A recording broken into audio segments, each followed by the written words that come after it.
तो इस वीडियो में हम लोग सीखेंगे क्लास 10th का मैथ, जिसमें कि पहला टॉपिक है वास्तविक संख्या। वास्तविक संख्या से रिलेटेड क्वेश्चन जो ऑब्जेक्टिव बिहार बोर्ड में पूछा जाता है। इस आधार पर कुछ क्वेश्चन आप लोगों को दिख रहा होगा और इसको आज हम लोग सॉल्व करें। जैसा कि पहला क्वेश्चन लिखल है सबसे बड़ी प्राकृतिक संख्या।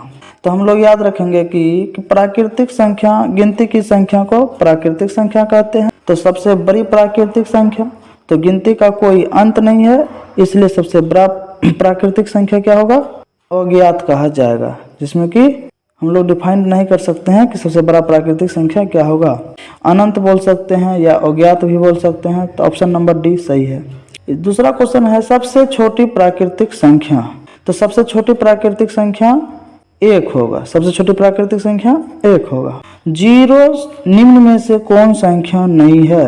पूर्णांक संख्या भी जीरो है, पूर्ण संख्या भी है, परिमेय संख्या भी है, लेकिन प्राकृतिक संख्या के अंतर्गत जीरो नहीं आता है, इसलिए जीरो प्राकृतिक संख्या नहीं होगा। सबसे छोटी अभाज्य संख्या, याद रखेंगे कि अभाज्य संख्या का परिभाषा जिस संख्या का केवल दो ही गुणनखंड, सिर्फ दो गुणनखंड होगा, वही अभाज्य संख्या कहलाएगा। तो ऑप्शन 3 है, 2 है, 1 है, 5 है। सबसे छोटी अभाज्य संख्या क्या होगा? 2 होगा। इसी तरह सबसे छोटी पूर्ण संख्या, तो गिनती की संख्या में जब जीरो को शामिल किया जाता है तब पूर्ण संख्या प्राप्त होता है। तो इस आधार पर पूर्ण संख्या क्या हो जाएगा? सबसे छोटी जीरो हो जाएगा। फिर छठा क्वेश्चन है विशिष्ट पूर्णांक किसे कहते हैं? विशिष्ट पूर्णांक कहने का तात्पर्य हुआ कि सबसे छोटी विशिष्ट पूर्णांक इसमें एक होगा। सबसे छोटी विशिष्ट पूर्णांक क्या होगा? एक होगा। फिर सातवां क्वेश्चन है जिस संख्या का केवल एक स्वयं गुणनखंड हो क्या कहलाता है? मतलब क्या? जिस संख्या में एक और स्वयं के अलावा और किसी भी संख्या से भाग नहीं लगता है, वह जो है अभाज्य संख्या कहलाता है। क्या कहलाएगा? अभाज्य संख्या कहलाता है। 0 से 100 के बीच अभाज्य संख्या की संख्या। अब यहाँ से कह रहा है क्वेश्चन 0 से लेके 100 के बीच कितना अभाज्य संख्या आएगा? 0 से 100 के बीच अभाज्य संख्या 25 होता है, लेकिन इसमें ऑप्शन दिया है 26, तो इसका आंसर क्या होगा? 25 होगा। आंसर क्या होगा? 25 इसका होगा। फिर उसी तरह से लिखल है योगात्मक तत्समक क्या हो? योगात्मक तत्समक क्या होता है? 0 होता है। किसी भी संख्या माइनस प्लस को जोड़ेंगे तो क्या हो जाना चाहिए? 0। तो ये हो गया योगात्मक तत्समक। उसके बाद क्वेश्चन क्या है? गुणा का तत्समक क्या होता है? गुणा का तत्समक भी क्या होगा? 0 होगा। गुणा का तत्समक क्या होगा? 1 होगा। गुणा का तत्समक 1 होगा। एक परिमेय और एक अपरिमेय संख्या का योग अंतर हमेशा क्या होता है? अपरिमेय होता है, और परिमेय भी होता है। तो इनमें से सभी हो सकता है, इनमें से सभी फॉलो करता है। फिर लिखा है लास्ट क्वेश्चन है इसी में कि सम संख्या का पूर्णांक क्या होता है? सम संख्या का पूर्णांक कहने का मतलब हुआ कि जैसे कि इसमें ऑप्शन दिया है 2m + 1, 2m - 1, 2m, और ऑप्शन में सभी। इसमें से क्या करेंगे? बारी बारी से m का मान एक बार 1 लेंगे, 2 लेंगे, 3 लेंगे, 4 लेंगे। तो इस तरह से जब बारी बारी से रखेंगे तो उसमें देखेंगे क्या कि कौन ऐसा ऑप्शन था जिसमें कि सिर्फ सम ही आ रहा था। जैसे m का मान यहाँ पर 1 लेंगे तो 1 × 2, 2 + 1 3 हो जाता है, जो कि विषम पूर्णांक हो जाता है। तो ये ऑप्शन गलत हो गया। फिर अगर ऑप्शन बी देखते हैं तो 2 × 1, 2, 1 घटाते हैं तो सम ही आ रहा था। जैसे m का मान यहाँ पर 1 लेंगे तो 1 × 2, 2 + 1 3 हो जाता है, जो कि विषम पूर्णांक हो जाता है। तो ये ऑप्शन गलत हो गया। फिर अगर ऑप्शन बी देखते हैं तो 2 × 1, 2, 1 घटाते हैं तो फिर विषम प्राप्त होता है, ये भी गलत हो गया। अगर ऑप्शन सी लेते हैं 2 × m का मान 1 लेंगे तो 2 × m, तो m 2 × 1 तो 2 हो जाएगा। m का मान 2 लेंगे तो 4 होगा, m का मान 3 लेंगे तो 6 होगा, m का मान 4 लेंगे तो 8 होगा। इस तरह से सी में क्या चल रहा है पता है कि m का मान अगर कुछ भी ले रहे हैं 1 2 3 4 5, तो बार बार कौन संख्या प्राप्त हो रहा है? सम संख्या प्राप्त हो रहा है। इसलिए सम संख्या का रूप कौन होगा? 2m होगा। सम संख्या का रूप क्या होगा?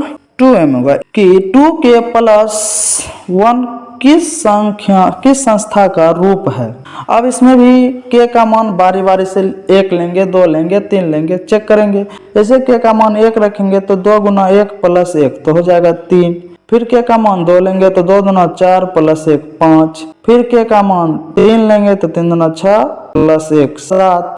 तो इस तरह से बारी से क्या पता चल रहा है कि एक पहले 3 आया, फिर 5 आया, फिर 7 आया, इस तरह से बढ़ते जा रहा है। तो कौन संख्या आ रहा है? तो लगातार विषम संख्या प्राप्त हो रहा है, तो इसलिए क्या होगा, ये विषम संख्या का रूप होगा।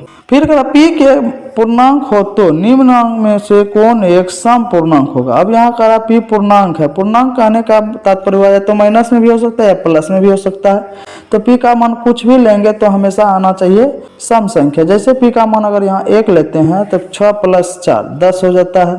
फिर p का मान 2 लेते हैं तो 12 4 16 हो जाता है। तो इसमें सम संख्या आ रहा है। फिर आगे चेक करेंगे तो p का मान 1 लेंगे तो इसमें 6 होगा, 6 में 1 जोड़ेंगे 7 होगा, जो कि विषम पूर्णांक है, गलत हो जाएगा। इसमें भी अगर p का मान 1 लेते हैं तो 6 3 9 विषम पूर्णांक आता है, ये भी गलत है। इसमें भी 1 लेंगे तो 11 होगा, जो कि विषम पूर्णांक आ रहा है, गलत है। सम पूर्णांक के लिए p का मान क्या होगा, 6p प्लस 4। इसी तरह से यूक्लिड विभाजन एल्गोरिदम से क्या ज्ञात किया जाता है। इसमें याद रखेंगे कि यूक्लिड विभाजन एल्गोरिदम विधि से मॉस ज्ञात किया जाता है। रूट 12 का परिमेय गुणांक क्या होगा। रूट 12 का परिमेय गुणांक कहने का तात्पर्य हुआ कि जब हम रूट 12 को लिखेंगे रूट के अंदर 4 गुना 3 तो 4 का वर्गमूल हो जाएगा 2 और रूट के अंदर में 3 आ जाएगा, जो कि परिमेय संख्या के गुणांक में क्या हो जाएगा, रूट 3। इसलिए इसका परिमेय गुणांक क्या हो जाएगा, रूट 3। फिर यहाँ से दो संख्या का गुणनफल दिया गया है 2166 और उनका मौसो दिया गया है 19, तो लॉस ज्ञात करना है।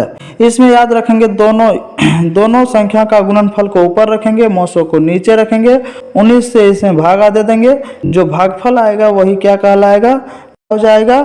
इसका एलसीएम हो जाएगा 2 पे पावर 4 गुना कर देंगे 3 गुना कर देंगे 5 गुना कर देंगे 7। ये सब को जब आपस में गुना करेंगे तो जो गुणनफल आएगा वही इसका लघुत्तम होगा। उसके बाद लिखा है कि 19 क्वेश्चन नंबर 2.13 डबल 1 फिर 3 डबल 3 इस तरह से दिया गया है। तो इसमें क्या हो रहा है, पॉइंट के बाद संख्या क्या हो रहा है, रिपीट तो हो रहा है लेकिन अलग अलग संख्या रिपीट हो रहा है। जब पॉइंट के बाद अलग अलग संख्या रिपीट होता है तो कौन संख्या होता है, तो अपरिमेय संख्या होता है, याद रखना है। पॉइंट के बाद अगर अलग अलग संख्या रिपीट होगा तो क्या कहलाएगा, अपरिमेय संख्या कहलाएगा। इसी आधार पर क्वेश्चन नंबर 20 कह रहा है 144 के अभाज्य गुणनखंड में 2 का घात क्या होगा। 144 का जब अभाज्य गुणनखंड करेंगे तो इसमें कह रहा है 2 का घात क्या होगा, तो 144 लिखेंगे, इसका अभाज्य गुणनखंड करेंगे तो 14 2 72, फिर 2 से भगा देंगे 36, फिर 2 से 18, फिर 2 से देंगे तो 9 आएगा, फिर 2 से देंगे 3 से देंगे 3, तो 2 का घात पूछा गया है, 2 क्या ठो है 4 गो, तो 2 पे पावर 4, तो घात क्या हो जाएगा इसका घात क्या हो जाएगा 4, इसका घात क्या हो जाएगा 4 हो जाएगा। इसी आधार पर a और b दो अभाज्य संख्या है, a और b कैसा संख्या है, अभाज्य संख्या। तब कह रहा है कि इसका SCF क्या होगा। तो याद रखेंगे कि अभाज्य संख्या में कोई भी उभयनिष्ठ संख्या नहीं मिलता है सिवाय एक को छोड़ के। कोई भी दो अभाज्य संख्या लेंगे, जैसे हम एग्जांपल में लेते हैं 3 और 5, अगर ये दोनों का उभयनिष्ठ गुणनखंड देखा जाए तो क्या मिलेगा, 1 मिलेगा। क्या मिलेगा 1, यही इसका क्या कहलाएगा, मौसो। तो इसलिए ए और बी का मौसो पूछेगा तो क्या मारेंगे, 1 मारेंगे। अगर लॉस पूछता इसका, अगर लॉस पूछता तो क्या मारते, दोनों संख्या का गुणनफल। इसी आधार पर इसे कहा दो परिमेय संख्या के बीच कितनी परिमेय संख्या निकाली जा सकती है, तो इसका आंसर अनंत होगा। दो परिमेय संख्या के बीच कितनी परिमेय संख्या निकाली जा सकती है, अनंत। दो परिमेय संख्या के बीच अगर पूछ देगा और परिमेय संख्या कितने निकाल सकते हैं, तो वो भी क्या होगा, अनंत होगा। इसी आधार पर फिर आगे क्वेश्चन है कि निम्न में से कौन अभाज्य संख्या है। तो अभाज्य संख्या का परिभाषा हम लोग जान चुके हैं कि जिन संख्या का सिर्फ 2 ही गुणनखंड हो, तो बार जैसे ऑप्शन में है 15, तो 15 में 1 से 3 से 5 से 15 से खुद लगता है तो भी गलत हो जाएगा। 23 जो कि 1 से और खुद से लगता है, तो इसलिए अभाज्य संख्या क्या हो जाएगा 23। 12 भी नहीं होगा, 75 भी नहीं होगा। इसी आधार पर फिर है 2, 10 एवं 20 का एलसीएम और एचसीएफ का अनुपात क्या होगा। तो हम लोग क्या करेंगे, सबसे पहले 2, 10, 20 का लघुत्तम निकालेंगे। 2, 10, 20 का लघुत्तम निकालेंगे तो एलसीएम आएगा 20। एलसीएम कितना आएगा 20 और HCF कितना आएगा 2 आएगा।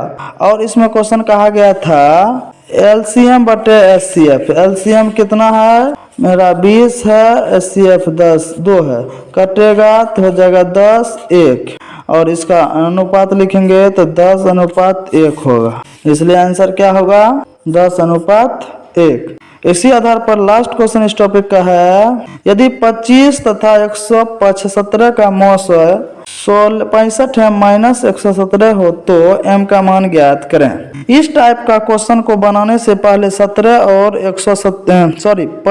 और 117 का मौसा निकाल लेंगे।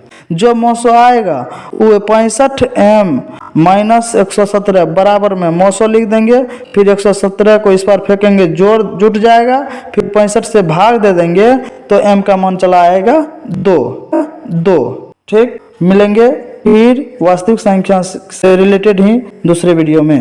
वीडियो अच्छा लगे तो लाइक करें, शेयर करें।